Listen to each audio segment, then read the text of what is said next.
do you think? Something from The Wonder Woman logo. Wonder Woman logo. Wonder Woman. We're gonna be talking about that tonight. Yeah. Well, maybe some of us more than others. If you spoil a single thing, do you have any idea how much shit you'll get? I'll tell you that right now. Oh no, I've got that song in my head. Might just randomly start singing it. Is that it? Right there? Yep. Maybe if your phone didn't keep blowing up. Excuse me?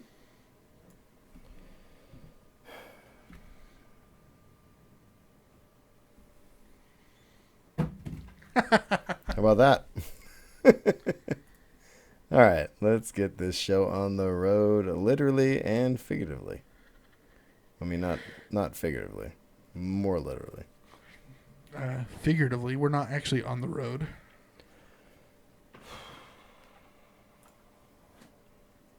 Is your feed back up? Then we're back up. Yeah, let's get going here, dude. Time to play a bumper. Let's do this thing. Episode 101. 101, bro.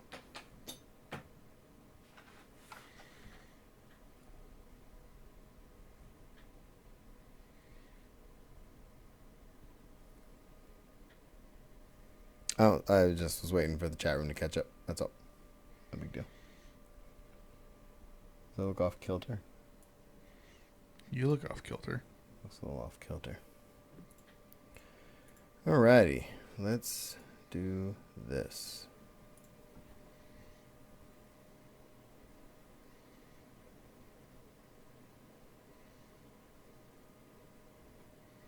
All right. Ready? Ready. Yanni Yannerson. Shut up. All right. Let's go. What are we missing? Oh, I got to change that real quick. Maybe if you could help me remember that this week, that'd be great. Hello, Zen. Oh, Zen, that's right. I've been meaning to catch up with you, dude. I got to send you some stuff because you are my personal hero right now. Thanks for your contributions last month, man. It was huge. You have no idea. So I'll get your info here pretty quick. And I'm putting together some care packages to send out to people who are patrons and who are awesome. So thank you for being both those things. You know what I'm saying? You have nothing to say besides what you're doing? Because that seems Not even on camera either. ridiculous. Howdy, everybody. Before we get going, make sure you can all hear us and stuff, right? Yes? Good? Yes? Wonderful. Whoop. Whoop, whoop. Whoop. Oh, whoop. I thought you said like whoops for a second. Like he That's slipped. spelled Like completely differently. he slipped on a banana peel or something. Whoops is WHOOPS. So I'm going to start the show. Whoop means whoopee. Are you done? Because it's getting weird. I'm in an aggressive mood Yeah, tonight. you've been aggressive all night, but that's fine. Let's just move on with our lives. All right, let's start this particular. Oh, hey, don't forget to change it to SWTOR section. Remember when I used to mute you during this part? I do. Don't make me mute you. Those okay? were the days. Yeah. Well, how about just be quiet?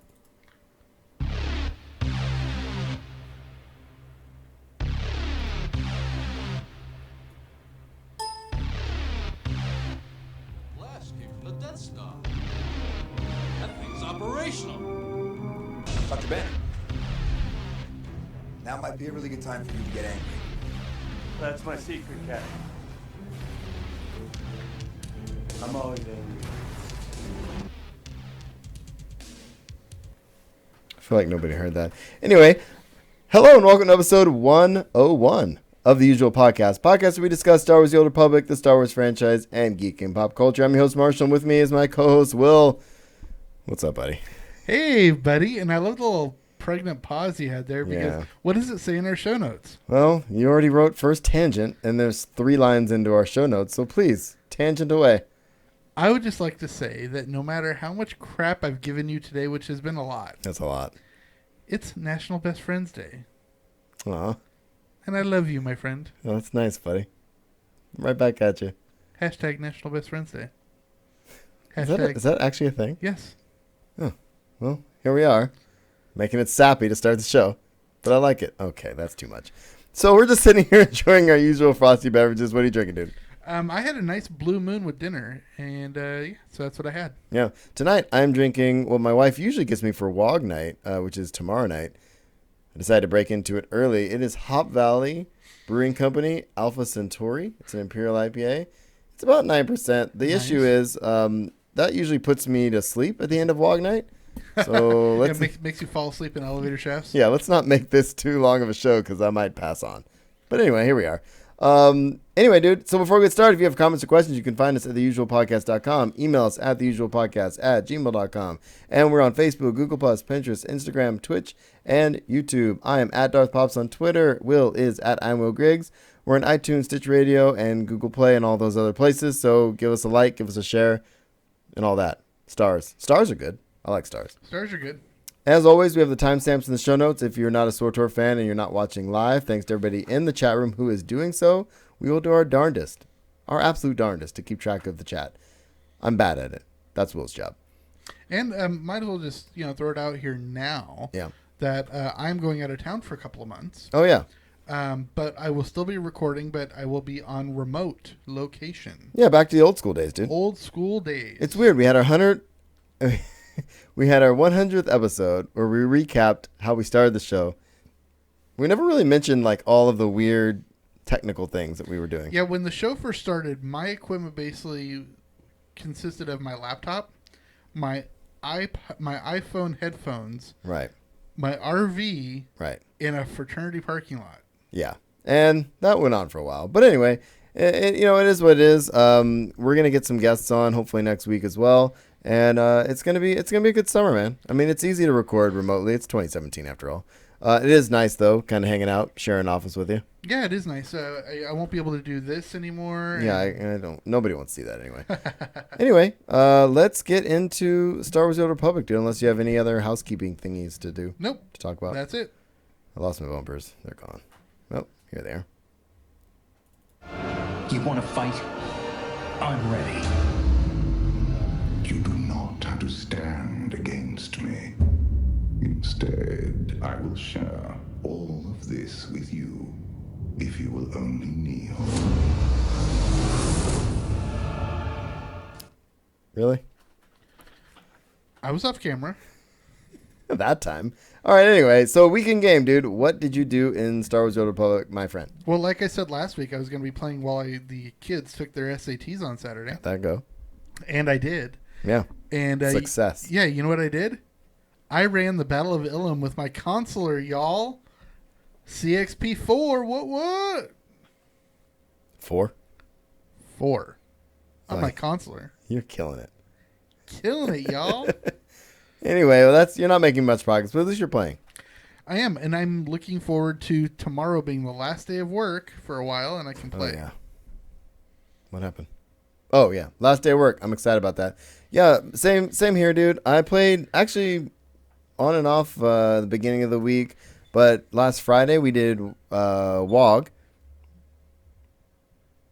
I heard something weird. Are you doing something weird? Can you stop? Whatever you're doing. Sorry. You're killing me right now. Do you understand? Oh my God. There's people watching and they're like, what's he talking about? Well, Will is messing with the chair. That's what's Sorry. happening. Anyway, so WOG, we did Ravagers. Ravagers Wow. is difficult. I've never ran Ravagers. We only had like maybe 3 or 4 wipes. Really? We did the entire op that night. Nice. Yeah, WOG's stepping it up. I'm just be honest. Is with you. WOG no longer WOG? No, we still are, but we had some moments. But we did really well. It was a lot of fun. I'm glad we got to do that. And I did some heroics, which I didn't spell right in the show notes. I did some heroics just for CXP, just randomly on my main. I'm up to 140 something, I think, something like Wow. that. So I'm getting up there. I'm excited. So Very it is what cool. it is. Hopefully, like I say, I'm done with work as of tomorrow, so I am ready to play more SWTOR and do some more writing and And not it's the go to summer work of every day. SWTOR. Yeah, Summer of SWTOR, which we talked about a little bit last week, Yes, which we would be did. good. All right, man. So let's talk about a little news. There's some stuff in here. And this is basically piggybacking. Last week we talked about the roadmap. Yes, we did. And there's a thread after that post. And there's a bunch of little things I'm just going to bring up here that were responded to by the devs. And the first one is from Keith. And people were saying, remember we talked about last week about the legacy perk that you can purchase to get the CXP bonus for your alts. Yes. Right? Which is exciting. And this person's not very happy if it costs something. So Keith says you'll be able to buy a full set of legacy gear for your alts, including bonus, weapons, earpiece, relics, implants, etc. And basically to set expectations, he's saying, yeah, it's not going to be free. The 25% command rank perk's not going to be free. You don't need to buy it since it's legacy wide. It'll be a one-time purchase. Credits or cartel points, or cartel coins, not points. And it's going to be worth it. I mean, think about it. One-time purchase. I mean, credits are really easy to acquire in this game. And if you are a subscriber and you have a, an authenticator or link to your account, you get cartel coins every month anyway. So I think it'd be worth it. And some people, he says, I do realize those people that play on multiple servers will need to buy, transfer tunes, etc., which is how they expect us to do it. So, you can get your legacy transferred to other servers easily enough, especially since they haven't hiked up the cost of server transfers. So it should be fun. Fine. Thoughts on that? I'm sorry, I can't stop yawning. I just want you to yawn again. I mean, am I boring you? No. Sorry. I'm just messing with you, dude. It's okay. Breathe, zen. We're zen. We're zen. Okay. All right. So, No, I think that's cool. And, it's a game. Everything costs money. I don't think I could have said it better myself. Deal with it. Everything costs money. Even if you play mobile games, they're going to try to hit you up. I know. A couple bucks here and there. They're called, and actually, this is actually a business model now, and they're called microtransactions. Yeah, microtransactions. Yes. All right, so what else is on the dev tracker? Welcome to video games. All right, so Eric Mustigo posted. He said there was a thread going about people talking about server merges, and he removed it. And he said it was removed because of numerous rule violations, but he opened a new one. And he said, he says, he's remaking the thread to make that the central discussion. He said, although we don't have anything to discuss right now on this topic, we want to get to continue to get your feedback and thoughts on it. A few reminders: discussion of moderation is not permitted, and please remain respectful of others, etc. So, and no personal attacks. And from what I understand, there's a follow-up to this post. He said, thank you for the constructive criticism. Keep it coming. But people haven't been violating the stuff this time, which is nice. Good. And seriously, when it comes to being nice, What do you... Sorry, go ahead. seriously, just it's funny. Every show, Chris Hardwick ends at midnight with, Yeah. and God damn it, be nice to everybody. Yeah, I like that. I watched that last night, by the way. Wow. I know, weird. So real quick though, what do you think of the server merges? People were saying there's a lot of discussion on server merges, and part of the reason, well,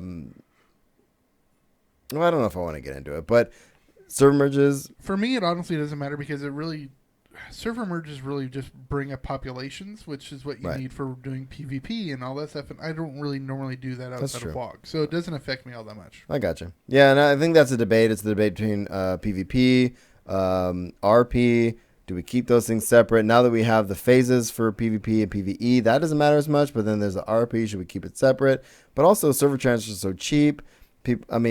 Naturally, you would think that would happen by itself. But Right. again, it's not free. If it was free, we'd all be on one server, and then they can shut the other servers down. We'd be done, right? Right. But I think the fear is if they made it free, that would happen. They wouldn't be able to sustain it. Maybe, I don't know. Yeah, having us all on one server would be kind of rough. I believe it. I believe that as well. So Charles Boyd said, this is, what are we talking about? Oop, I missed my note. Oh, so companions coming back. And there was somebody asking about male force users coming back, companions. And there really isn't any that came back. No. And Well, Gustano's been back for a while, but come on, bro. not really a Force user. He's a joke, but I love him.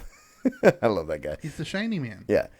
So Charles Boyd said, it's been on my mind a lot. It's definitely a huge oversight that I want to fix along with all the other characters that are still missing. If folks want to share more of what they'd like to see from a character like this, we're all ears. I have a link in the show notes.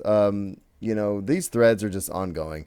So get in there and give your two cents. There was a brief follow-up to this one, I think today or yesterday. Yeah, today. And Charles Boyd said, the love for Scourge and Arkin is noted and appreciated. In terms of new characters versus returning ones, the team is 100% prioritizing returning characters for the time being, which he goes on to say doesn't necessarily say there's not going to be anybody new, but he's just trying to get the old ones back before that. Right, because we went through a run of like 4 or 5 new characters that were all new. Yeah, exactly. And everyone's still clamoring for Mako. Right, which we all want Mako. So is that inappropriate? Okay, so moving on. Keith also said, so there's that legacy perk that's coming with 120%, 130% speeder.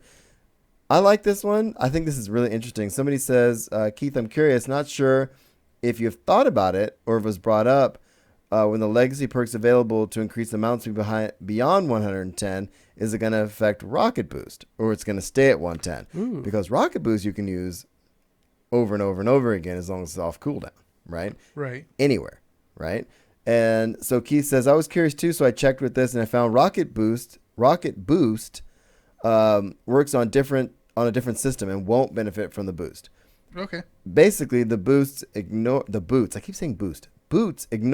areas that were typically cannot use a mount. So for now, they're not going to extend it to the perk. It makes sense. If you're in a cave that you can't mount on. But on the other hand, it is included in your random mounts if you toggle it on. It is, but I'm with you.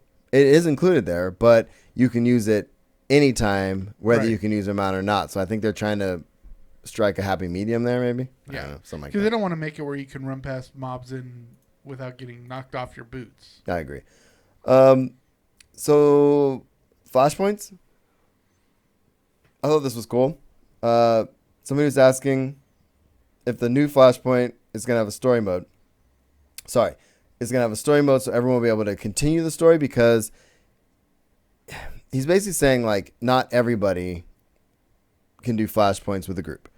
Right. And so we'll have a story mode, solo mode, that kind of thing. And Keith says the Flashpoint, because this is the one we're talking about in the next expansion or the next update, that's expanding the story. That's the Sisters of whatever expansion? No, that's the op. This is the attack on, what is it? The Battle of what is it? No, I can't remember now.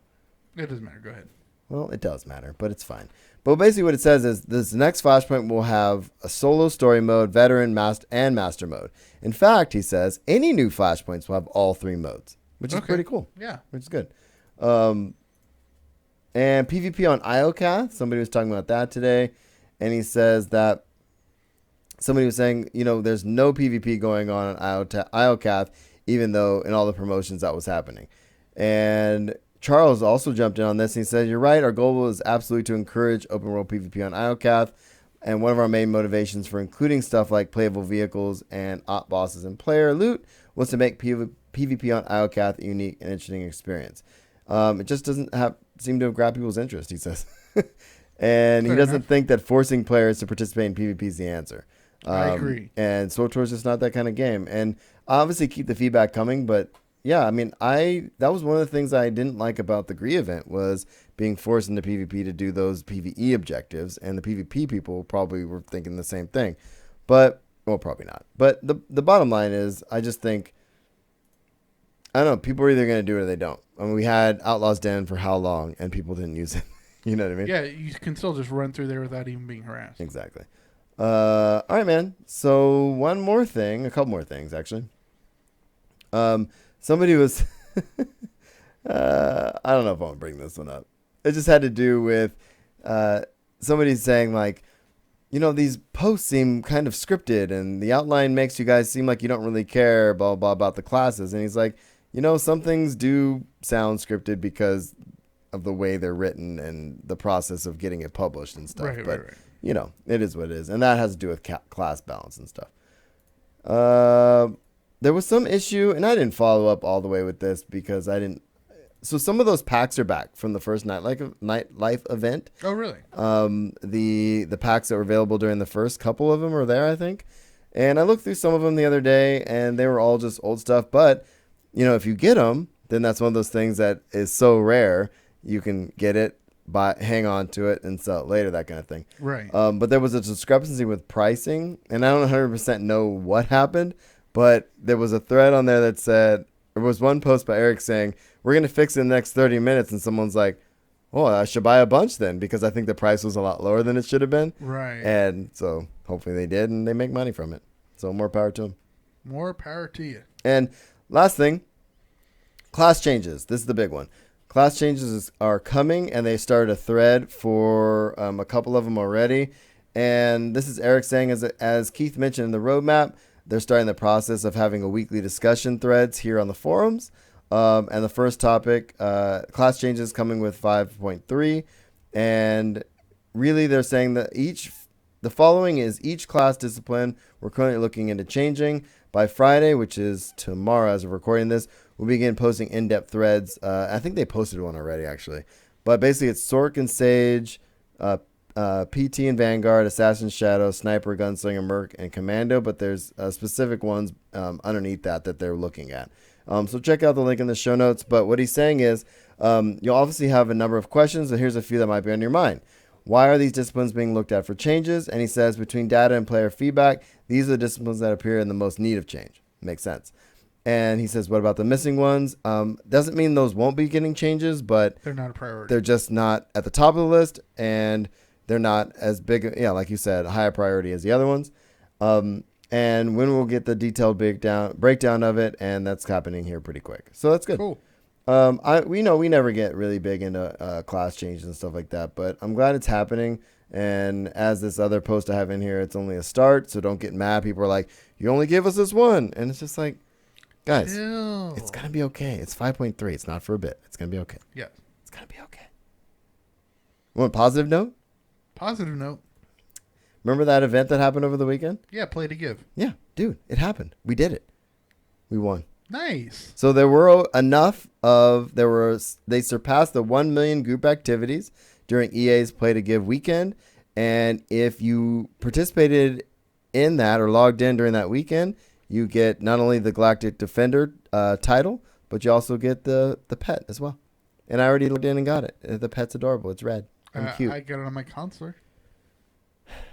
The one you're just slowly moving. CXP to 4. Okay. CXP4. But yeah, man, I love the increased communication, and Yeah, they're much better at it. And I think Keith, Musco, Charles, I mean, these guys have really been making an effort. And going into summer, it's important because a lot of us have more time to play, and the fact that they're gonna be working on this and we have more events and stuff like that, I think is really important. Any other thoughts? No, I concur. I think just the dynamic that they have going right now in the community group is really good. Mm-hmm. I agree. Well, dude, shall we Move on to Star Wars? I mean, do you want to, or should we just linger awkwardly? I was going to start singing the Don't sing, please. Cranberry song, but no. What Cranberry song? Linger. Oh, you have to let it linger. Okay, moving on. I was raised to do one thing. But I've got nothing to fight for.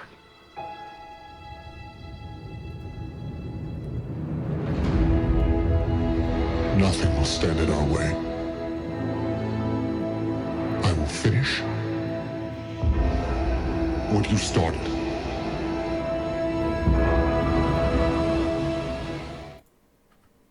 So can I tangent? Absolutely. We haven't even started this section, but I'm going to tangent while I change this thing. So I've been watching The Force Awakens lately. Like 3 times this week. Yes, I watched it 3 times this week. I showed it at the end of the year to my students, as I same I did last year. It's my quote-unquote final exam. Final. Well, I teach mostly seniors, and they did their presentations last week. Excuse me. The bottom line is, though, I love that movie. It's a good movie. That's all I want to say.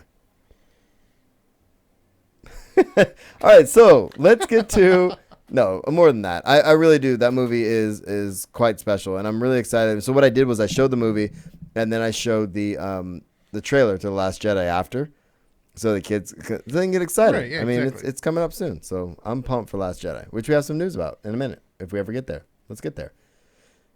You stopped going off on tangents. Jeez. Okay, so something was stolen from Rancho Obi-Wan. And remember a few years ago, I told you at Comic-Con, I kind of stalked Steve Sansweet a little bit. Right, I remember. And, shook his hand, said hello. But he has the largest collection of Star Wars collectibles, basically. And most valuable. And apparently, in the article, I have a link in the show notes, but they noticed there were several very high-value items that have gone missing. Such as? I don't know if they actually specify, because I think the issue is... let me see if they specify. Oh, there's a note in here. It says, Rancho Women found that it had been a victim of a major theft that serendipitously took place over many months in the late 2015 through 2016. There were more than 100 valuable items stolen. Holy crap. The majority of them vintage U.S. and foreign carded action figures. Many of them rare and imported. Yeah, exactly. Most have either been resold or professionally appraised for a total of more than $200,000. Can you say inside job? Yeah, well, and the theft came to light after Philip Wise, a good friend, major collector, and owner of several Star Wars websites, posted news of the theft of his rare prototype rocket-firing Boba Fett from his Texas warehouse. So apparently, it looks like it seems like somebody's going around to all these people and stealing stuff. That's weird. Which is weird, but. Any information, of course, that you have on this, tell the proper authorities. I mean, please. If you saw something, say something. Yeah, indeed. All right, man. That's the slogan for public safety in New York City. Public safety in New York City. Here we go. So, just as far as Star Wars books goes, we've been kind of glossing over these things the last few weeks. There are 5 Star Wars books to help fans. This is from StarWars.com. New fans take their first step into a larger world. So there's, I love some of these. It says there's a 5-minute Star Wars stories. That's for readers in training. That's a kid's book. And then there's also Star Wars Wild Adventures in Wild Space, The Steel, which is for young readers.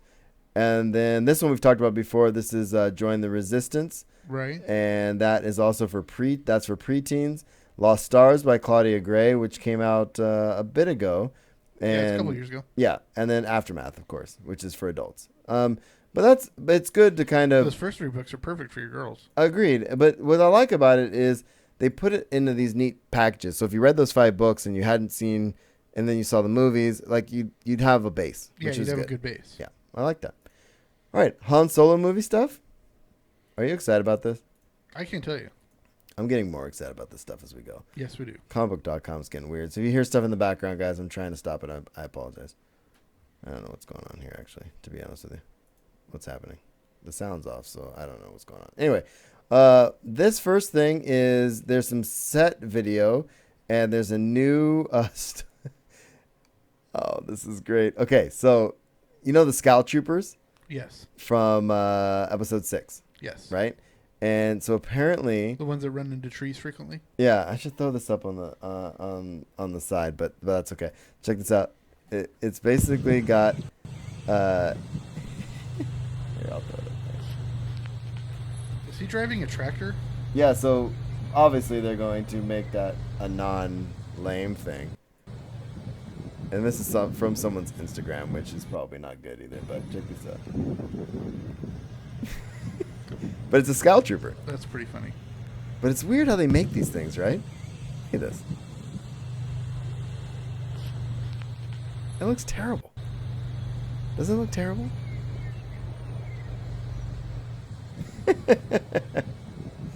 No, because, I mean, well, that's the prop car, right? And so Right. it's probably a certain color so they can CGI it to whatever they want. No, of course. And I'm then the just car saying. on the side is the one filming. No, seriously? I get what's going on. I'm just... Well, he's leaving. Sounds good. Okay, anyway, being so a little bitch. there's gonna... So there's gonna be Scout Troopers, which is cool, which also makes sense because this is young Han Solo, and the Scout Troopers obviously we ran into in episode 6. Right. But I think it's cool. I feel like you are not happy with this. What's happening right now? All right, let's move on to the next thing, dude. The next thing we have. I'm unhappy that you're black. Nice. So Thandie Newton talks about the Star Wars spin-off movie. Sorry, So guys. Thandie Newton, she is the her name just the character's name just flew out of my head from Westworld. Yeah, she's from Westworld. She was also in Mission Impossible 2. Right. She's been in quite a few things. Right. And so she almost got caught saying a bunch of stuff, but then she stopped. I really hope she's Santa Solo. I I kind of think hope she's so a little too. old to be Santa Solo, but Yeah, I agree. Oops, I messed up my thing. Hold on. let me yeah, check you that. did. So this says Thandie Newton was speaking to the Wrap and managed to stay secretive as Lucasfilm prefers it when it comes to Star Wars, obviously. She says, it's fantastic. I'm loving it. She wrote about the London-based production of the film. It's different. It's different from anything else I've ever done or am doing, which is cool. Wow. And when pressed for specifics, she says, I can't tell you, it's just different, okay? It's just really different. And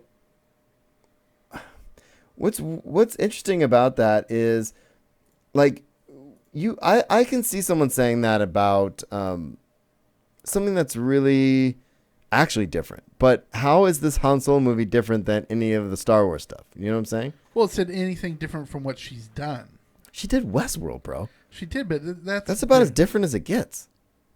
Well, this is different from that. I hate you. I think we're arguing over the word different. What I'm saying You're is different. Yeah, I am. Anyway, dude, I just And thought actually, it's interesting, talking about NDAs and not saying much and everything. right. When we get down into the usual roundup and we start talking about Justice League, a couple little bits came out yesterday or today that two different people didn't say anything, but it's the way they didn't say anything that have combined to make news. See, I was hoping that Thandie Newton would, like, since she's new to the franchise, to be like, "Oh, I'm actually playing this character. Damn it, I shouldn't have said that." But sadly, it's just like it's different. I can't tell you it's different, and I don't know, man. I like to look at the cast. I think it's gonna be a lot of fun, and seeing The Force Awakens so many times in the last few days, I miss Han. Yeah. And we'll kind of see how it goes in the prequel or in the Star Wars story, I guess what I should say, Yeah. right? One more sneaky peek at the Han Solo movie.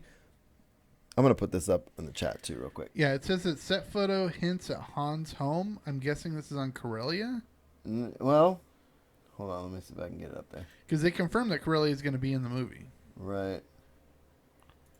So check this out. This says, I don't know if you guys can see that doesn't picture. look like Corellia. No, that's what I'm saying.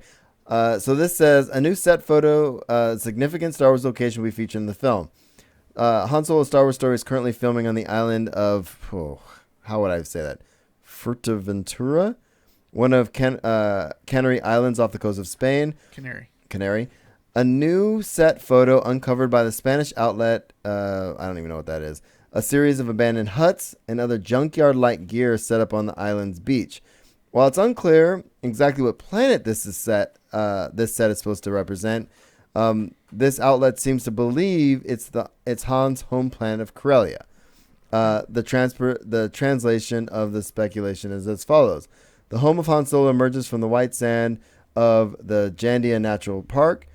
The inhabitants of this place of the planet Corellia live in some damaged igloos and under the remains of ships and other intergalactic scrap. Although, if you look at if the game SWTOR is that's my issue. They have different areas that you have to take a train to, or hover train, and so there are going to be wastelands like that outside the areas. Yeah, that makes sense. I just kind of I imagine Corellia less Tatooine with an ocean and more skyscrapers falling. I'm too used to the Old Republic, I guess is what I'm saying. Right, you're imagining more terrace and less. Yeah, terrace with taller buildings, I guess. You know what I'm saying? But I don't know. This is interesting. I can't wait to see where Han Solo lived and where he grew up. Right? I'm getting more excited about this movie than I thought I would. Cool. Honestly. All right. So what do we have for Last Jedi? You have nothing. I'm just kidding. Let's see. What do we have here? Is this yours or mine? Yours. Oh, this is cool. So there is some classic Star Wars characters that are getting updates for The Last Jedi. And One of the things I've been seeing a lot lately are The Imperial Guard? The Royal Guard, yeah. So check this out. I keep taking this away, but then I keep wanting to put it back up. Check That this is out. a really cool weapon. Yeah, right? It's like a big giant halberd. So it says, Star Wars films have no shortage of great designs.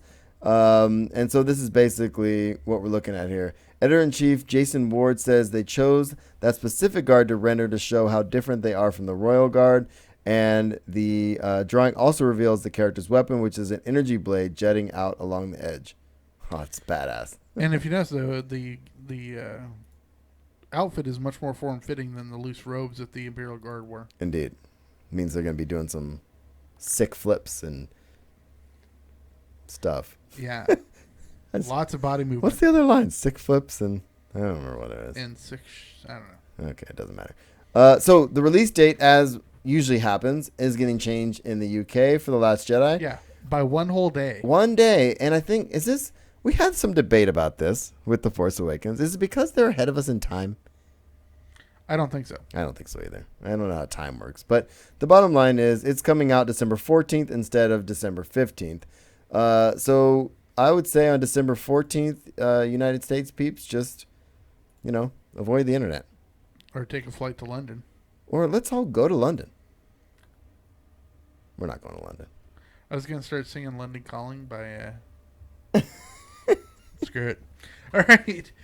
We also have some news from episode 9. And it looks like Colin Trevorrow is going to be making episode 9 without any Carrie Fisher stuff. Well, this is him talking about making the movie without Carrie Fisher. So just a really quick thing. He says... she was a major character. That's not a secret. She really was, Trevorrow said to Cinema Blend. And it was extremely sad for all of us, mostly just because she was so loved by the Star Wars family and everyone that worked for her.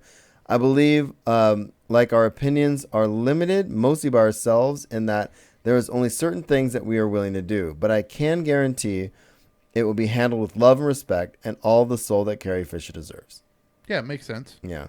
It's not like he was going to come out and say, we're going to treat her like trash. No, but we've speculated enough to be like, they could pull it off CG. They could do this other things. But right. I've been thinking about more and more, and it's hard, actually. I almost mentioned this to the students today, too. In episode 8, when she appears on the screen, I don't imagine a standing ovation, but there will be cheering.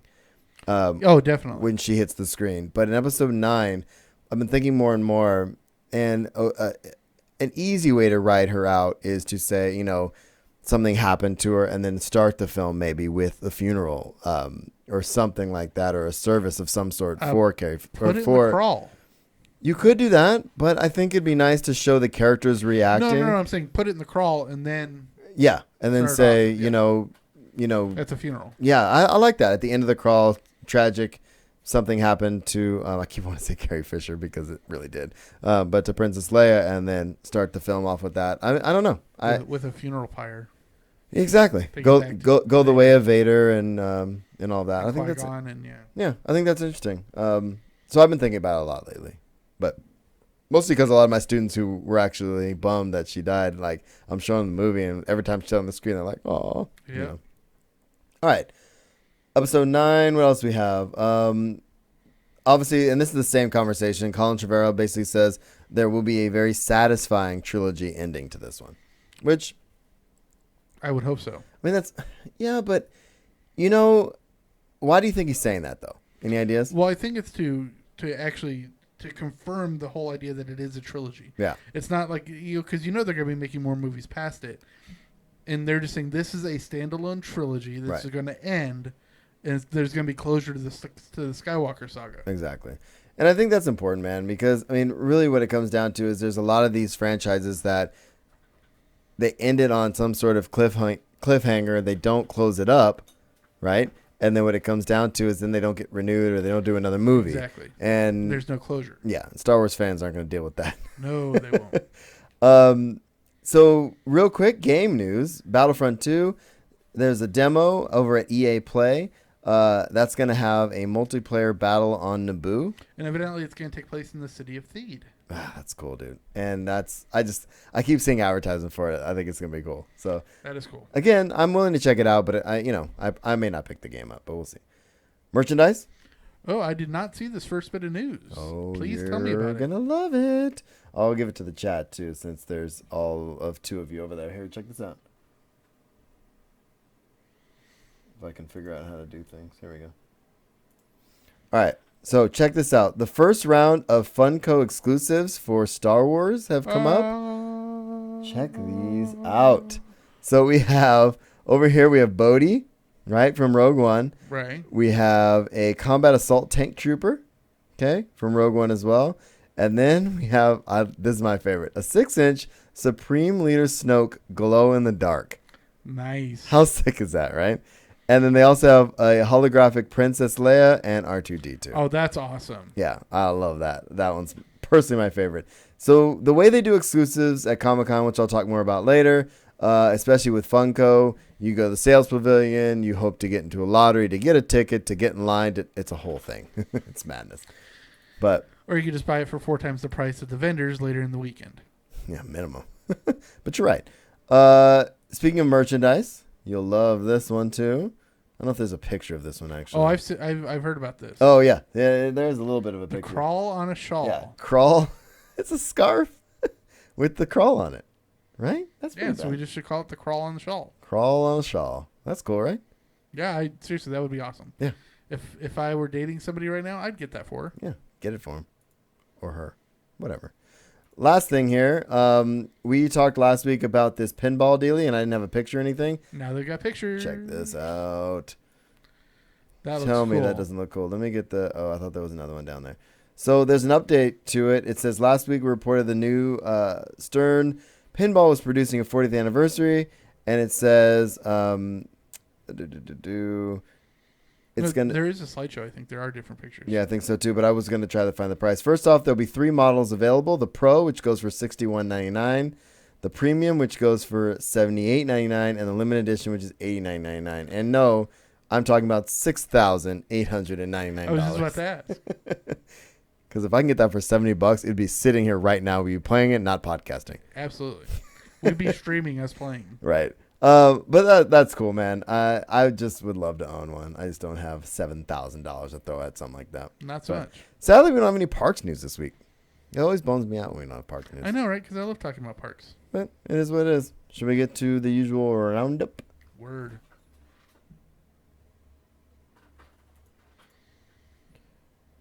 Oh, close my bumpers. So there's that. Hold, please. I can't imagine any kind of future where I'm a hero. Well, you're not. In the future, none of you are heroes. You're legends.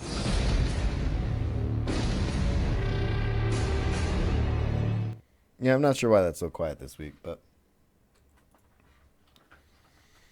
It's because the volume on your computer's down? well, I had turned it up, but it's no big deal. All right, I can always spice it in later. The magic of podcasting. All right, real reviews, man. I'm gonna let you start this off. So we have some TV news. Yeah, why don't you go ahead and start off with the Game of Thrones? Oh, the Game of Thrones one. Yeah. So this one is cool because we've been talking about the spinoffs. We've been doing all this other stuff. So there's a chance that the final season might not air until 2019, which is fine, Right, yeah. I guess. But there's some news about the spinoff in here. Let me find it. Oh, yeah. The prequel probably won't come first. So as of now, the final season could air in 2018 or 2019, depending on our needs. It says, yeah, they have to write the episodes and figure out the production schedule, get a better sense for the writing. And it says, the bar is so high, if you develop one, everything would rest on that one shot. So it's such a special show. I want to make sure that any prequel feels worthy. So we have some amazing writers who want to take a shot at this. They're also looking at different times in the universe, and all will have different feels. This increase our odds of finding one that's unique. And I think they do have to be super careful. If you're a Game of Thrones fan and they put out some crappy prequel spin-off thing, you're going to be bummed. Yeah, you don't want to leave Game of Thrones and get Dragonheart. Good point. Although Dragonheart was entertaining. Yeah, but not great. It's no Game of Thrones. So Riverdale news. Yeah. So Have you finished? I have not yet, but Skeet Ulrich, who plays Jughead's father, Who I love. Yeah, he's great. He's actually being up to series regular next year. He was almost a regular this year, but Yeah. I mean, when you get towards the end, but there were episodes where he wasn't showing up at all. But I like that he's going to become a regular. I think that he is probably integral in the story going forward, especially once you get to the end, you'll know. But yeah, I cannot wait for season 2. I really enjoyed that series a lot, and the wife did too. And anything we watch together, I will continue to watch until we stop watching it together. Anyway, Cowboy Bebop is getting a live action series, which What do you think about this? I don't know, man. What's interesting to me is I think if my numbers are right, it was 26 episodes was all they ever did. I'm wondering if they're going to try to do kind of a Serenity Firefly thing where because Cowboy Bebop ended, they're going to try to pick it up there. Yeah, or if they're just going to do a whole reboot or what's going on. Right. So I don't know enough about it. And on purpose, I don't really know much about it. I know how much you like the show. I really did like the show, and I'd like to rewatch it before I find out much else about it, only because it's been so long. That was the first anime you tried to get me into. I did, because I knew you would like it. It's like it's super cool. Yeah.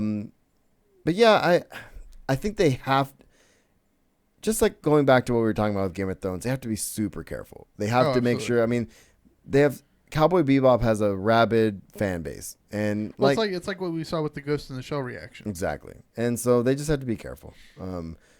I think if they get the right actor and they pick the right timeline, I guess I should say, and the effects aren't cheesy, I think it'd be good. Cool. I think it'd be kind of cool.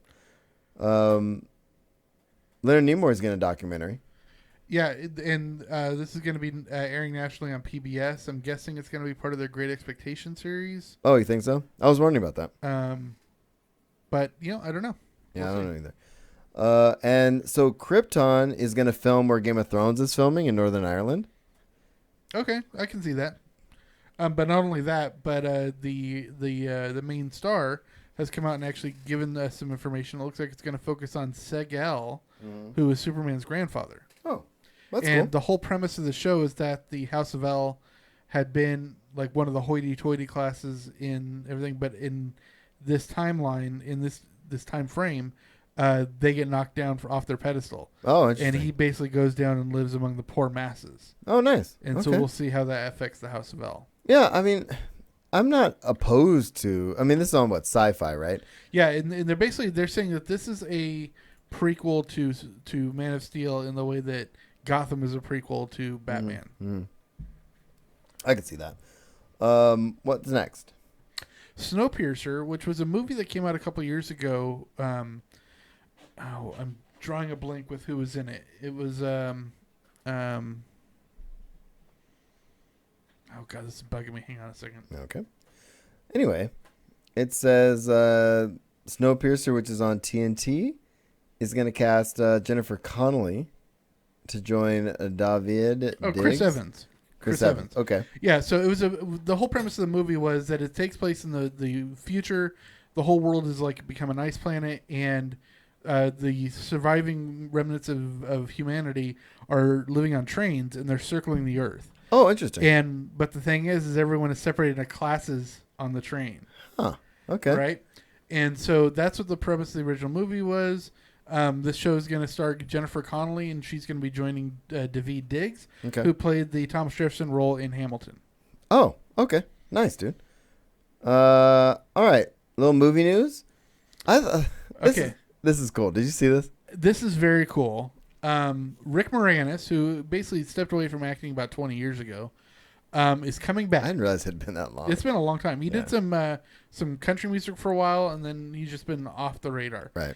He's coming back, and he's coming back to do Strange Brew. Yeah. The McKenzie brothers. He and Dave Thomas. Yeah.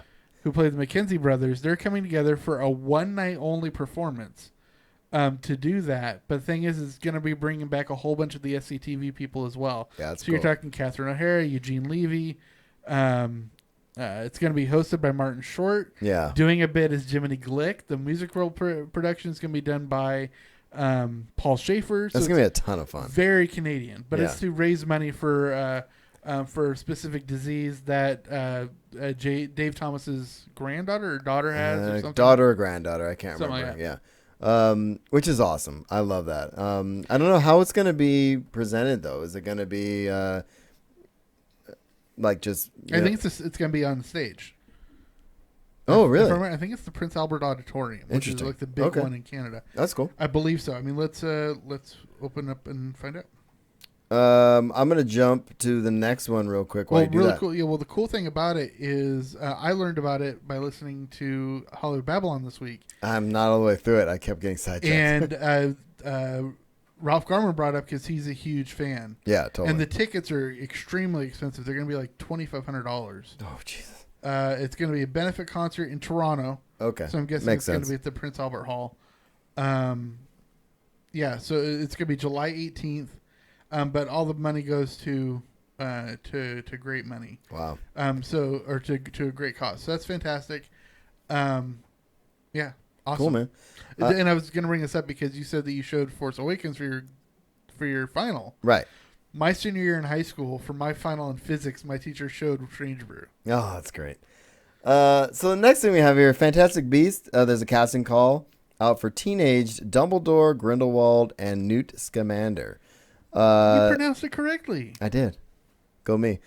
So what do you think, dude? Is this like, are they going to be doing some flashbacks? Are they going to be, or is this for one of the spin-off things? Or what's the next, do you even know anything about the next movie? Well, it's going to be, I think, 4 more movies. Right. And we already know that Dumbledore is going to be being played, I think, by James McAvoy. Mm-hmm. Or was it James McAvoy, or was it... Let me see. Jude Law. Jude That's Law. what I'm thinking. Okay. Grindelwald's already being played by Johnny Depp. And Newt Scamander's played by... I'm looking. Yeah. Jude Law, younger Dumbledore. right. What's the other one you're trying to figure out? Newt Scamander is played by... Oh, Letta Lestrange? No. Newt Scamander, the actor, is... Oh, I don't know that He was actor's in Theory of Everything. I don't know the actor's name, bro. He won an Oscar. Regardless. Anyway, it No, doesn't matter. Letta Lestrange is the person who Newt Scamander falls in love with. Got it. Okay. So he's married into the House Lestrange. Mm. And then in the canon, Newt Scamander's grandson is who marries Luna Lovegood. Okay. All right. Cool, dude. Cool. Yeah, it looks like wouldn't see any of these younger versions via time. Oh yeah, it says Well, probably 'cause- just flashbacks is what it says. Yeah, well, because we're Yeah. gonna need a teenage Newt because it's gonna flash back to when he knew Dumbledore. Right. We're gonna need a teenage Dumbledore and a teenage Grindelwald because they meet when they're kids, and that's when they get together and they fall in love, but /fight /whatever. Indeed. All right, man. Ron Perlman gets dinner with the new Hellboy actor David Harbour, who I love. David Harbour. I mean, he was in Stranger Things, and he's just pretty cool. And this says, I loved him because he was in Studio 60 on the not Studio. He was in the newsroom. yeah, and he says David Harbour is such a good dude. I wish him nothing but the best when it comes to retooling of Hellboy. So it sounds like they just grabbed some food and hung out a little bit. Which is what happens a lot. I mean, we saw this with Harrison Ford in. But it's super important though because there was so much beef around this movie, you know. Yeah, and it's all on the studio's end. It has yeah. nothing to do with the actor. And I'm glad the actors are kind of stepping up and saying, "Okay, let me help you be the next Hellboy," instead of being bitter. I'm not still Hellboy, you know. Exactly. So what do you got for Berlanti, dude? Yeah, so this week actually was just today. They announced what the premiere dates and their lineup is going to look like for this coming fall. The premiere week is going to be October 9th to the 13th. Okay. And they're changing around some of the Berlanti lineup. All right. Okay. To kind of fit everything else in. Monday is going to have Supergirl again, but it's going to have the new war show Valor after it. Okay. Tuesday is going to have Flash and Legends again. Good. Wednesday is going to have Riverdale, and followed by Dynasty. I think pairing Dynasty, the up with Riverdale is perfect. It is, but this is where it got interesting because Riverdale was originally on Thursday because it took the place of Legends. That's right. And Arrow used to be on Wednesday. That's right. So Arrow did move. We were talking about it staying. Right. Arrow moved because And it's later. Arrow makes sense to pair up with Supernatural. I And it's get going to it. be a 9 instead of 8. Yeah, I don't know. I think Arrow's this. You think this is gonna be Arrow's last season, probably, right? I don't. I think it's going to go Really? 7. Yeah. Oh, huh. I think the viewership for Arrow is going down on. You know what I mean? Like, Yeah. No, I mean, they keep moving it around. I keep hearing some negativity around it. And yeah, stuff. it's not as big an issue now as it used to be. Even 10 years ago when you wanted to get to 5 seasons because then you had syndication rights. Right, and that's like Two Broke Girls has just got canceled because they just finished their 6th season. They're qualified for syndication now, Right. so there's that. But now when you have so much with streaming services, it's not as much of an issue because you can stream 1 season or 2 seasons, whatever. That's why I think they're just going to go as long as the story is good, and I think it's going to go at least 6-7 seasons. Yeah, and as long as they're still crossing over and it works in the universe, they that feed makes off sense. each other. And then Friday's going to be Crazy Ex-Girlfriend with Jane the Virgin. Sounds good. I can't get into Supernatural. So that's that. All right, moving on. What do we have here for news? Yeah, so there's a little bit of news because we're in DCU, by the way. Yeah, we're into DCEU now. We'll get to a little bit about Justice League and they're doing reshoots and everything, but they're basically being hesitant on what they're going to go. Aquaman's already in production. The Flash has had issues. Right. Cyber's had issues. All that stuff. So with Joss Whedon signing on for Batgirl, and they haven't officially greenlit Gotham City Sirens to start yet. Right. It looks like the next movies that are going to get greenlit are Justice League Dark. Right. Which is the one that centers around Constantine and Swamp Thing and all. It's basically the Justice League Dark, which they just had an animated film come out. And Batgirl are going to be the next 2 movies that get greenlit for production. Okay. And these make sense because Batgirl is being helmed by Joss Whedon. Whedon. Right. Justice League Dark is the one that was originally written by Guillermo del Toro, and he's still producing. It was going to be produced by or directed by Doug Liman, who just did American Made. Right. But he signed off, not on it anymore, so we still don't have a director for that one yet. But those look like the next 2 that are going to get greenlit. Cool. Ton of Wonder Woman stuff. You actually saw the film. I did. I did not. I really enjoyed it. There's a couple of action scenes that I thought were a little weird. Yeah. Just like physics-wise. Like certain movements didn't make sense. Oh, okay. But then it dawned on me that there's a meme that's been going around for a few years now, right? And it shows what's the difference between Marvel and DC, right? The Marvel universe is a group of men trying to live in the world of gods. Right. Right? And so the world is based in reality with the worlds are fantastical with the movements based in reality. Got it. Right? Because the only god really is Thor. Right. Right. Whereas, like I just recently rewatched the first part of Civil War, and you get that scene where you've got Bucky running from Black Panther, being pursued by Captain America, and they're running hella fast. Right. But at some point, Rogers grabs a freaking car because he's like, I can't keep up. Exactly. So then he gets in a car, and then it's like he's on a motorcycle. Right. But Because they're still men. Yeah. Exactly. Right? And by men, I'm saying mankind. I'm not meaning men, just men. Women. Yeah, we know what you're saying. Okay. Whereas DC is gods trying to live among men. Interesting. Except for Batman. It's funny. Yeah, except for Batman. It's if you look at the meme, it says Aquaman, Flash. They're all gods. Yeah, totally. Right? Yeah. Uh-huh. Or either by birth or by circumstance. Right. And so the one that really got me is there's a fight scene where she really uses the lasso of truth. Right.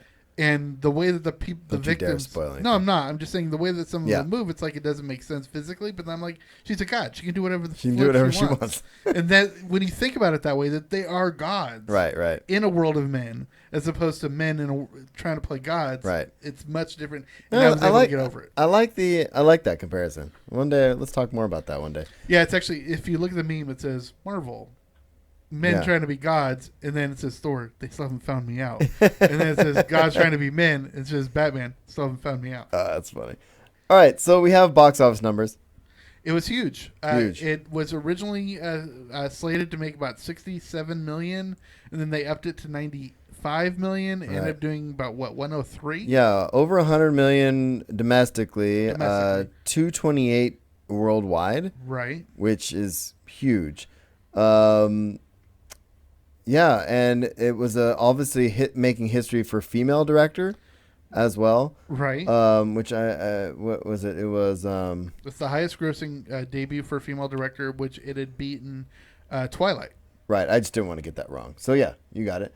And we also have just for fun, it says Wonder Woman beats Green Lantern's total box office gross in one weekend. I know, right? I just thought that was And fun. well, it just shows how much DC's come on. Well, and also how much times have changed too. Exactly. When Green Lantern came out, we weren't watching these movies. Not like we are now. No, I mean it was about the time of Iron Man, but it wasn't. But yeah, exactly.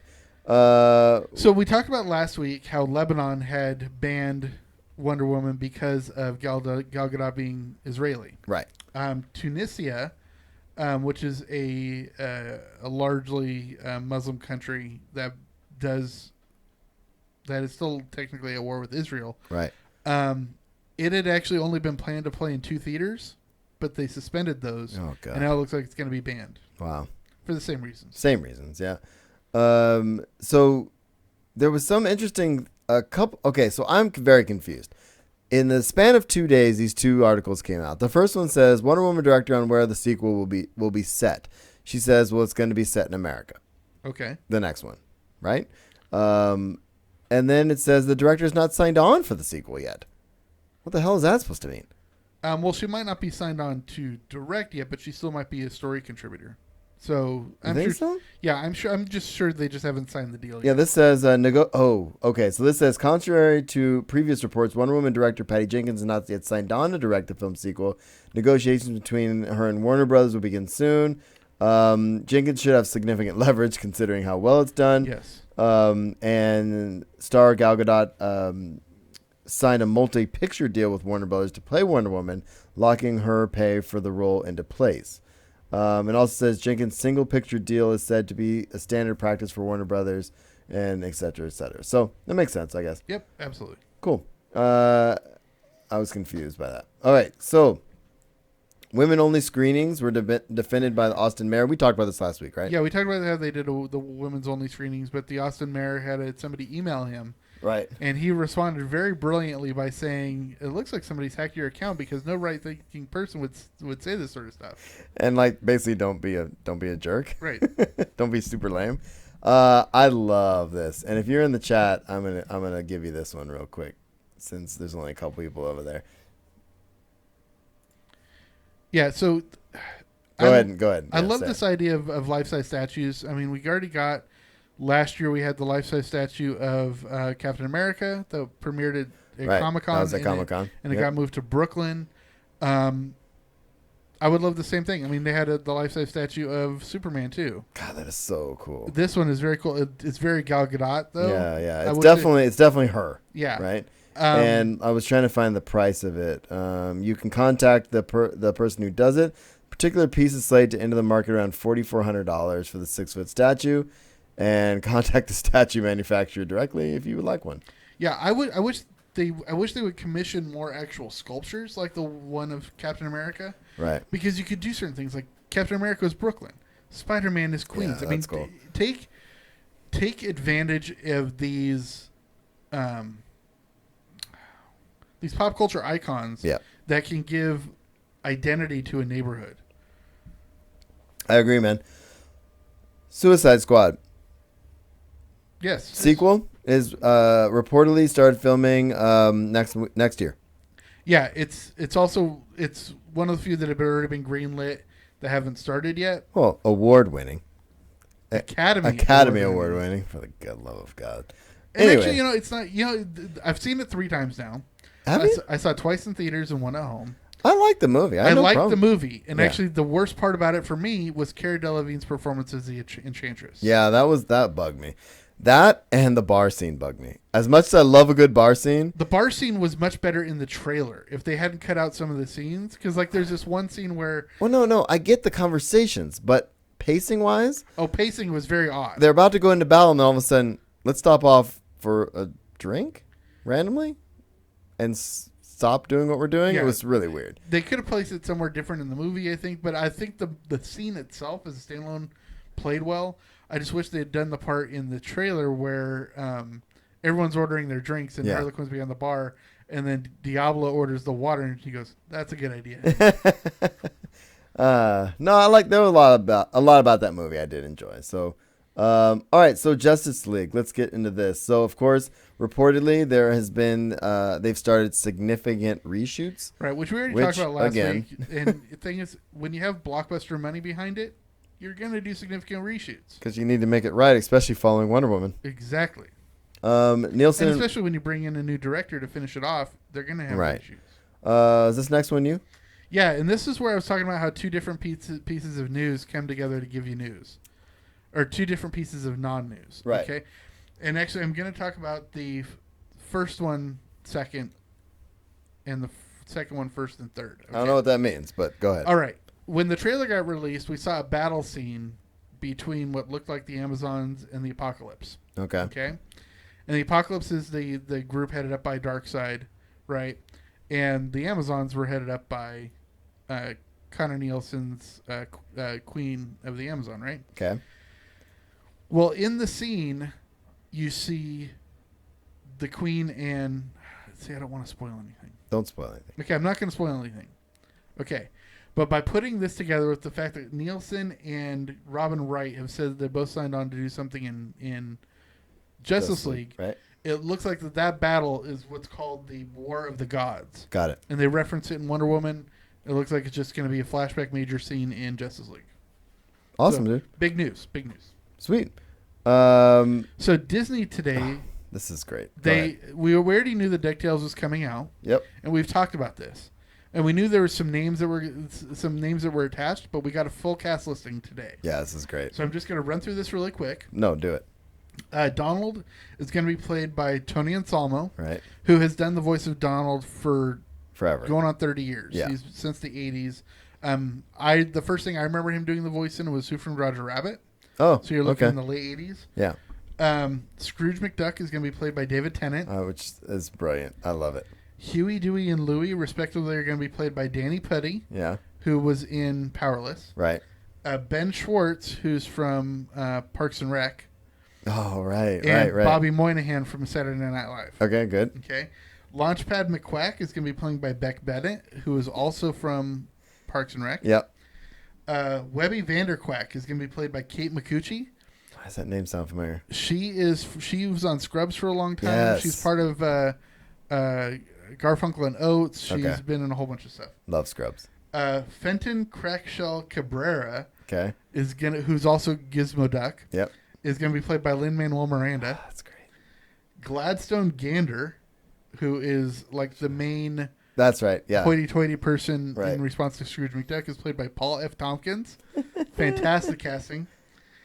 Gyro Gearloose, who is like Gyro Duck's boss. He's Yeah. the scientist.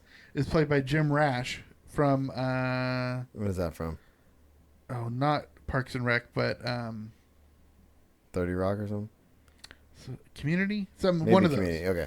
Right. And then last but not least, Goldie O'Gilt, who is Scrooge McDuck's love interest. Right. Played by Allison Janney. Oh, cool. Now, what's great about this is there's a scene that there's a quote from Lin-Manuel Miranda, who, if you didn't know, is a huge, huge West Wing fan. Nice. And there's actual like West Wing Easter eggs that are placed in Hamilton and all this stuff.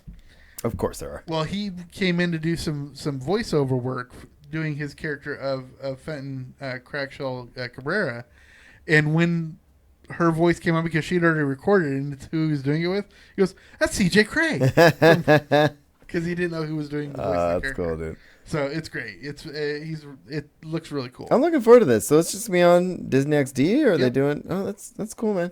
I'm down. Very cool. All right, Netflix. If this happens, I'm gonna not be happy. By the way, Well, when was the last time we actually watched an episode? I watch it all the time. Really? I randomly put on episodes of Futurama. I play it for the kids, so I'm burying the league. Futurama is rumored to be leaving Netflix, and fans are pissed because honestly, dude, Futurama is one of those things. Like, I will, if I have nothing else to watch, or I just want to like randomly pick a thing that I know I love. I've seen every episode of Futurama multiple times, and I love every one of them. Okay, I'll tell you, I've only seen 2 episodes of Futurama. Moving on to Fox And, you know, News. actually, they Nope. might have been the same episode. The one was seeing all the doctors in heads in jars, You have to stop talking now. and then the other one was where they're like on an amusement park on the moon. So you're gonna keep going? It make me mad. D- Futurama's like my. I have a cat named Fry, bro. I understand that, but are those two different episodes or the same episode? I stopped listening to you because I felt like if I entertained what you're saying, I hate you. All right, so anyway, Netflix. This is just a rumor, but if this does happen, I'll be bummed because I don't own them all. I have a lot of them on DVD, but when have I ever put a DVD in my DVD player? You Good know, point. and so I've always relied on Netflix to watch Futurama when and if I feel like I want to, and at least every other week I'll put a few episode of Futurama. Wow, It's my favorite show. that's all right. Moving on, Fox News. Gambit, X-Men producer offers a quick update on the movie we've been talking about since we started this show. Yeah, for a couple of years now. Channing Tatum's Gambit, blah, blah, blah. He says he was asked if it's still in the works. He says it is. Parker said, I don't have any news on it, but there's still a desire and a passionate interest to see that movie made.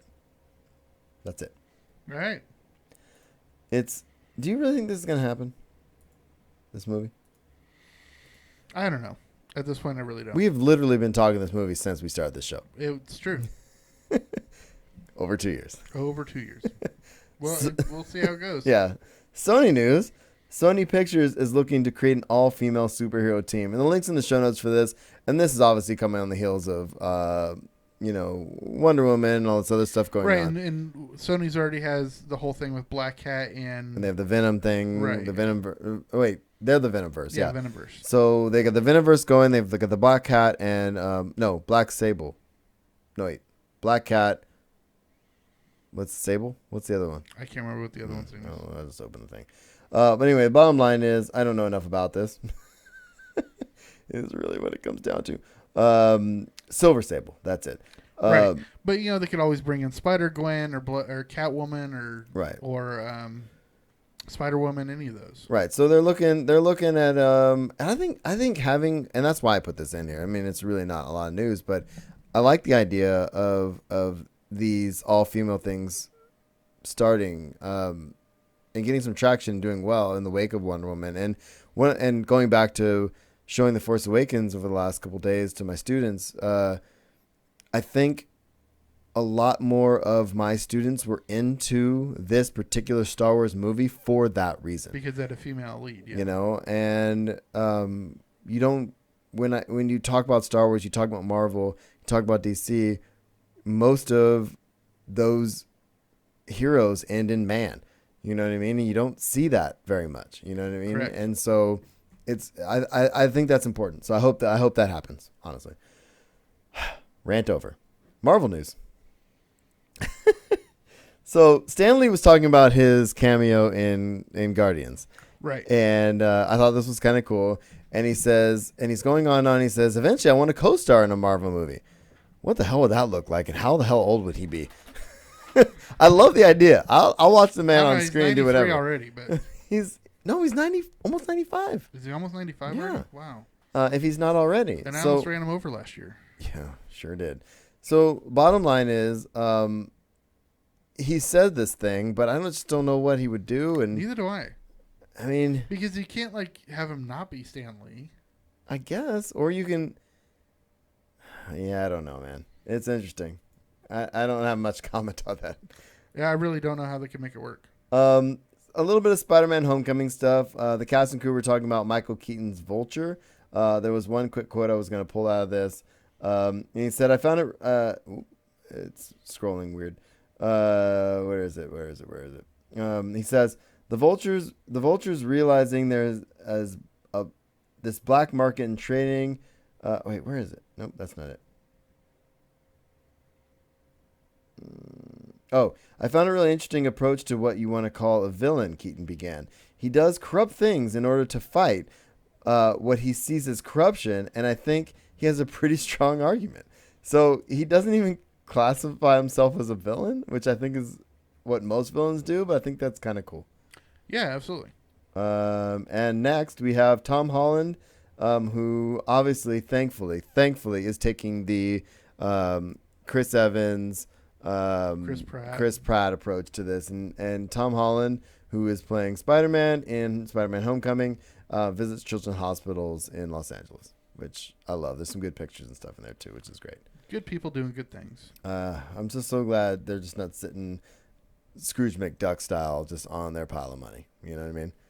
I want them to be out doing stuff. Yeah, I don't want them swimming in coins. That'll hurt. Well, that's just invitation to the ER. That's all. Did you ever see the Family Guy episode where yeah. Peter jumps into a pile of money like that? And he's just like... It's like, that's funny. Yeah, it is funny. All right, so Jessica Jones season 2. Kristen Ritter says Jessica Jones season 2 is meant to be binged, and obviously all these things can be binged, but the way she bills it is basically even more so than the first season, which I think is why maybe I lost the wife, is because some of them ended, and she's saying like they all ramp up to the point to where you're gonna want to keep going, which I think is important. It is, and if you design it that way, then fine. But when you're talking about like serial stuff that goes weekly, you definitely have to have a series of cliffhangers. Mm-hmm. And if you're binging something, you kind of do that, but it's different. But you don't have to. Right. But it's something Brandon Sanderson says on his on the podcast, Writing Excuses. Him and the other writers that are on there. He basically says, look, he writes over 1,000-page novels. He builds in spots where it's okay to put the book down for a little bit because you can't keep having those cliffhangers every chapter right. to where it's like, oh my God, I have to see what happens, but I have 800 pages left. You know what I mean? Exactly. So I think I kind of have that feeling when she's talking about it. Like you're going to want to keep going, but at some point maybe you'll want to stop. I don't know. It's kind of a weird, you see what I'm trying to say? Yeah, no, I totally get it. Yeah. It's more like, she's saying it's more like a series of chapters instead of series of books. Indeed. All right, man. All right. So Luke Cage started filming just a couple days ago. Yeah. A couple days ago, June 6th. D-Day. Which I'm excited about. Yeah, D-Day. And The Punisher, the premiere date has finally been revealed. Well, we talked about how last week how he accidentally revealed it's coming in November, so now we actually have a date. Yeah, the actual date is, which I didn't write down, but I'm going to find it in the article right now, is going to be, the suspense is killing us all. For God's sake, it just says it's not airing till November. God damn it. Why are they doing this to us, bro? Because comicbook.com. Ugh, I hate everything about them. Cutting that whole thing. Okay, let's move on. Guardians of the Galaxy. So, if you've seen, and slight spoilers here, if you watch through the whole thing, obviously there's some Adam Warlock teasing in there, which I don't know anything about. Well, Adam Warlock is one of the...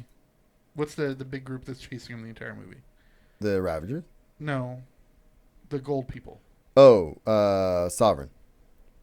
He's one of them. Okay, got it. So this says he's not... they're asking...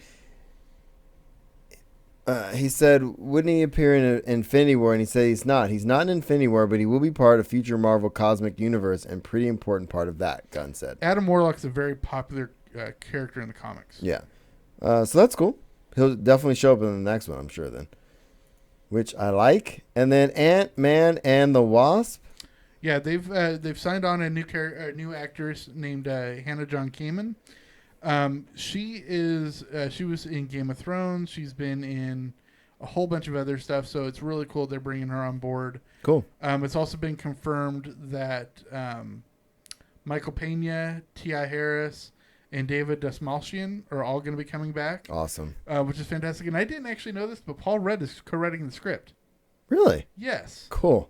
I like Paul Rudd. He's talented. He is. And he's funny. I like his face. Is that weird? You're weird.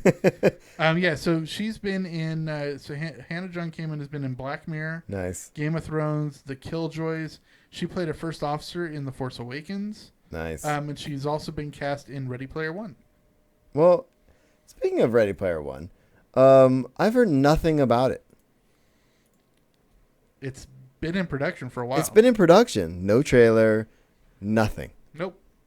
They're keeping it under wraps. Wow. You want to skip merch? Yeah, let's get merch. I have no desire for merch today. All right, so let's get to conventions and get the heck out of here. I already talked about that D23 thing last Oh, week. you did? Okay, that's what I thought. I wasn't sure about that. I'll delete that. All right, so San Diego Comic-Con news, and this will all go super, super quick. I just like highlighting some of the stuff as we get closer. Yes. The shuttle map has been released. So if you have a downtown or a Mission Valley Hotel or wherever that is, we have a link in the show notes for that. But the shuttle map is out, and Are we going to be on the purple one again? probably. But outside of Wednesday, which is limited, Thursday through Saturday is 24 hours. So Yeah, I believe it goes Wednesday until midnight, and then I no, think till 10. Is it sadly, till 10? yeah. And then it starts up again at like 6 on Yeah, Thursday, 5 or 6 on Thursday. and then it's 24 hours until Sunday. Yeah, exactly. Which is sweet. I mean, you don't have to worry about transportation, It's honestly. so much cheaper just having that. I mean, there are times where you have to, especially if you're out in Mission Valley, it's kind of a pain because when you get dropped off by Petco, but then at the end of the night, you've got to go back over to the convention center, Right. which can be a pain in the butt when you've put in 20,000 steps in the day and you're a little tired. Right. But, it's better than having to pay for something Uber or or Lyft or Exactly. train or something. There's an official Dragon Ball Z, Dragon Ball fan bash happening. Tickets went on sale, I think, today as we're recording this. If you're interested in that, we have a link in the show notes. It's probably exactly how it sounds. And there's going to be a new hotel. There's a new hotel under construction. And let me open this up real quick. And that is going to be next to the historical Lane Field site on Harbor. And somebody took a picture of the construction of it. So yeah, that's a new hotel to put in the mix. More hotel rooms. So that'll be up for 2019. Entertainment Weekly is auctioning off 2 tickets for SDCC 2017 Party for Charity. This is insanity, and nobody listening to this probably will be able to afford this. But it's one of those things that I'm glad they do. They're auctioning off these tickets, and really, so okay, last year. You have to be 18 and older. Right. Auctions open till 3 p.m. Tuesday, June 6th, which is already passed. But at the time of publication, the bidding was up to $3,200. Holy crap. Yeah. So and granted, it's already passed. By the time you listen to this, it's well past. But the reason I'm bringing this up is these are the kind of things that people are able to do that go to charity. And there's more than just let's all go talk about Star Wars and stuff. Exactly. Like there's a lot more going on here. Speaking of things that are outside of our wheelhouse, this one makes me laugh. Charity Buzz auctioning VIP access to Outlander San Diego Comic-Con panel signing. Okay. So Outlander's the show that takes place in Scotland. And it's very popular. Okay. Yes. So it says it's unclear how the VIP panel access really is, though. And it says, is it just a seat in the room for the panel with you and a few thousand other attendees? If so, the experience, which at the time of this press is going for $4,750. Wow. $4,750. It may be a little overpriced. A little bit. Especially since it doesn't appear. Well, it says a signing, too. Especially since it doesn't appear to even include a 4-day badge. Oh, God. So I don't know what that's about, but that makes me laugh. I put that one in there for fun. And there's a bunch of exclusives in here, too. We have Kid Robot, which I really think is cool. Some Simpsons stuff. And, of course, Bob Burger stuff. Powdered Toast Man from Ren and Stimpy. $50. Oh, that's old school. Some South Park stuff. More Bob's Burgers. So this stuff is coming out in droves right now. This I really thought was cool too. This I would get something like this for my kids. This is a Wonder Woman Invisible Jet wooden figurine set. Can you imagine stepping on an invisible jet in the middle of the night? No, because I'm not a giant. The toy, jackass. But what if I was a giant? Anyway, moving on. So You'd never have to fear being a giant. Wow. Oh, that's rude. Anyway, all right. So last couple things here. Entertainment Earth, San Diego Comic-Con exclusives as well. This one is kind of neat because it has. They always do good work too. Yeah, this one I really, really liked. It has a World of Nintendo, Super Mario, and Princess Peach 8-bit mini figures 2-pack. Only That's $15, cool. but this is sick looking, right? And it's got the little Peach and Yeah, stuff. and last week we talked about the Star Labs exclusive badges. That same company just released today that they're going to be doing a 12-inch soft 12-inch version of the Harley Quinn bat from Right. Suicide Squad. Right. I put this in for last, the infographic. This cracked me see- up when they showed me. And because we're talking about cons, the badge cost for a 4-day with preview night since what year? 2007, I think. Yeah, since 2007. It's over the last 10 years. Okay, started at $50. That'd be nice. Right now, it's just under $275, and we know from we did experience it's $265. Yeah.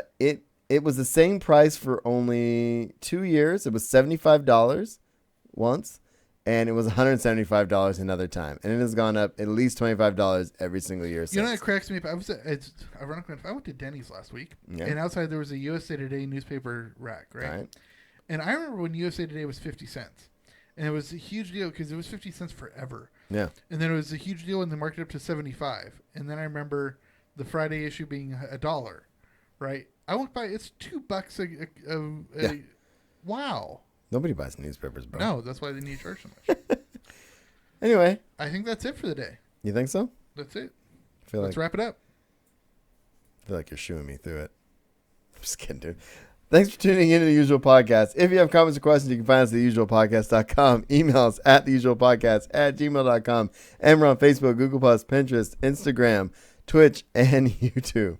I am at Dr. Pops on Twitter. Will is at Admiral Griggs. We're on iTunes, Stitcher Radio, Google Play. Like us, share us, love us.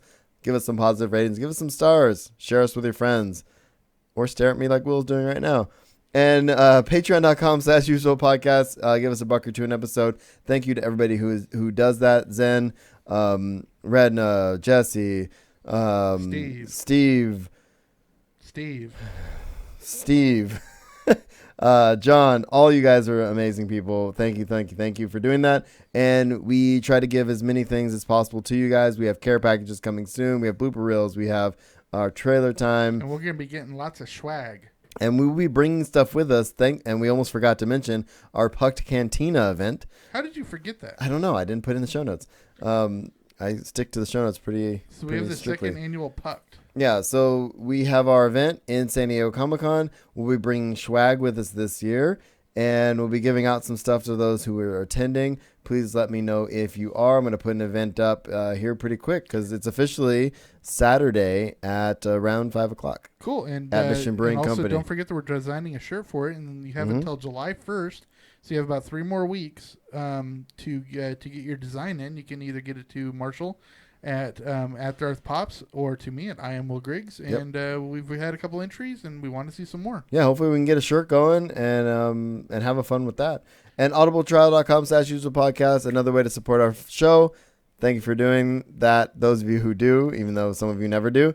But get a free audiobook on us and listen to something cool. It's really funny you mention this because I know for a fact that I've done it before through our audibletrial.com/usual podcast. But the other day I had some free time at work because just the way it is this week. And so I started to read my The Lost Order book by Steve Berry. It had an ebook, right? But the file was corrupted, so it missed like a couple chapters. Like, all right, I'll just go into Audible and download it. And it said, would you like to do a free trial? Oh, my God. And so I went through audibletrial.com/usual podcast. So we're getting 15 bones. Nice, Because I got my free book. Even though I didn't see it. That's fine. I just did it yesterday. Just messing with you, dude. All right, man. So I want everybody to go out there and make sure they have a fun. have a fun, and we'll see you all next week. Peace. Thanks, everybody who's still in the chat room, which I think is only one of you. Thank you. You're awesome. Yeah, it was a pretty quiet show. Yeah, everybody was busy tonight. It's that time of year. It is getting to be that time of year. Definitely that time of year. All right, we are out of here. Good night. Thank you.